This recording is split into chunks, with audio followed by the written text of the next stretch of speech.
Hello, friends. What's up? It's me, Jamie. I suck at BookTube. I haven't done anything in a while, and you know what? Maybe that's fine because it's 2021 now, and I'm gonna do something.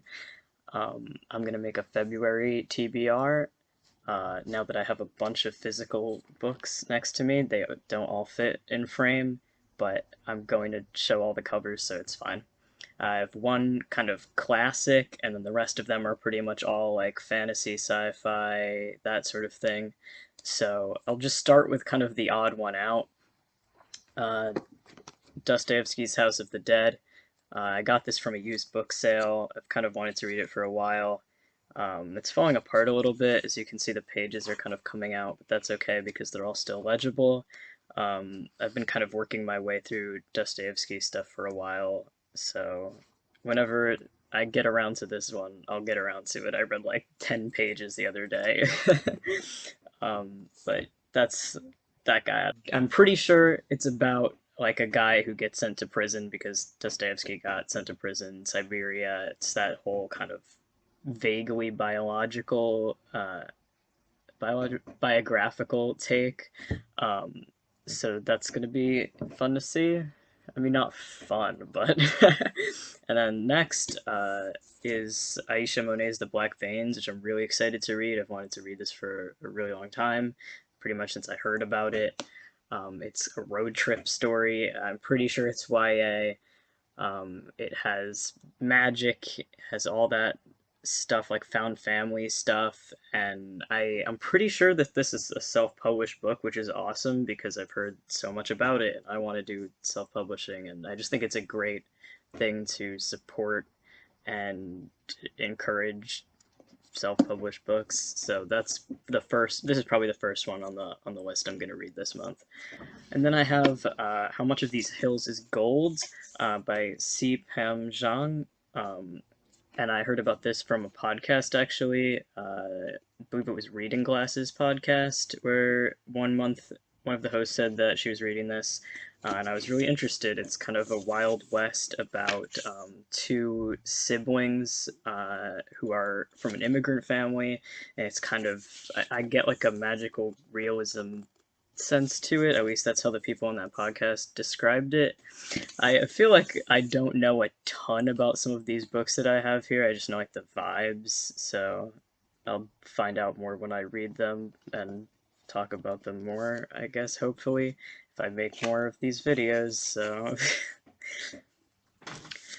next one, we have an adult sci-fi, which I guess most of these are. A Memory Called Empire by Arkady Martin.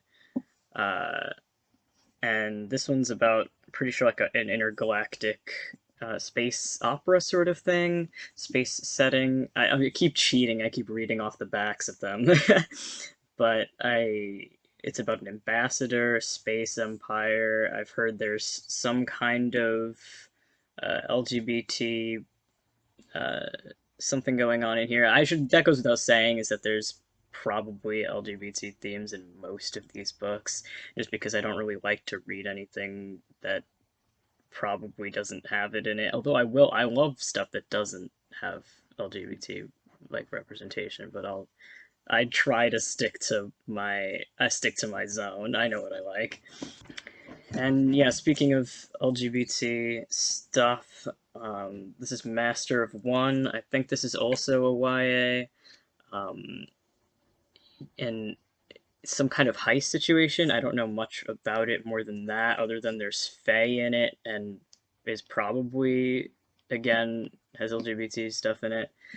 Um, but yeah, that's really all I know. I've seen it on Twitter and stuff by authors who I guess are familiar with it. Like I think Tara Sim, the author who wrote Chainbreaker and Timekeeper, posted about this a while ago. So I just kind of put it on my TBR, and now here it is.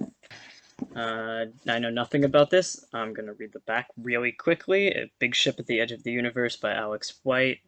Um, a race, more space stuff, adult sci-fi for sure. Um, I mean, it looks really cool. I have to admit, like I got most of these as gifts, like off of my Goodreads page, so that's why I'm kind of cheating off the backs a lot, just because like I I didn't get these, like other people got them for me. So that's why I have so many physical books for the first time that are like new and mine and not from the library or not like an e-book or whatever. Like these ones they're not going anywhere. I just yeah, I like the feeling, but I don't know if this will ever happen again. And this one, Time of Contempt, number 2 in the Witcher series. I already read the 2 prequels, like the short story books, and book number 1, The Blood of Elves. I got this from my partner for Christmas, and one other book on here is from them. But yeah, just, continuing Geralt's whole thing. Ciri is there, Yennefer's there. I mean, it's for people who don't know about The Witcher. It's adult fantasy series. It's a little older, like 1990s, I think it was released, but yeah, it got a Netflix show, like it says on the thing, like Netflix release and everything. And I forgot it's by Andrzej Sapkowski, so that that guy. And then The Glass Hotel by Emily St. John Mandel. No idea what this is about. I'm assuming it's somewhat similar to Station 11 that she also wrote, which is the whole reason why I got this, because I liked Station 11 so much. So adult sci-fi standalone, something weird happens. I don't know. Maybe Shakespeare will be in it. Probably not, because I feel like once you I mean, she already did a Shakespeare book, but I'm so into it. I'm like, ooh, maybe she'll throw me a bone. But who knows? No clue what this is about, except for that she's the author of it. This book's been on my TBR since 2018. It's called New York 2140. I cannot read numbers for the life of me. By Kim Stanley Robinson, and it was actually, I added it because a professor I had in a kind of weird class talked about it. It was called Histories of the Apocalypse, and this is more like a future of the apocalypse, I guess, but she was just bringing up stuff that she read that had to do with the apocalypse, and she mentioned this book, so I just added it, and the only thing I know is that it's about New York City, and it's about like a flooded future version of New York City. It's very long. This is a meaty boy. This is a beefy book. It's very weighty. But I just like stuff set in New York, and I feel like the water thing could be interesting. And I don't know, I'm just like eager to get this one off. I'm trying to get through my 2018 ads, of which I think there's still 3 or 4 of, like working backwards through time. And the other 2 are like kind of obscure and difficult to find, so I'm like vaguely frustrated with that.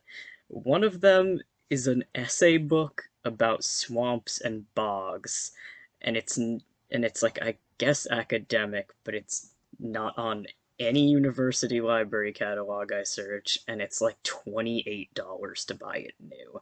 So it may be there for a while.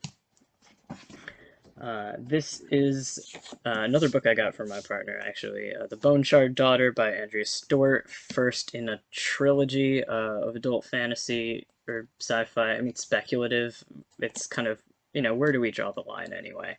But it's about magic empire and, the heir to that empire, and something with like lost memories and, identity or something like that. Again, just my brief book review from reading the inside cover flap.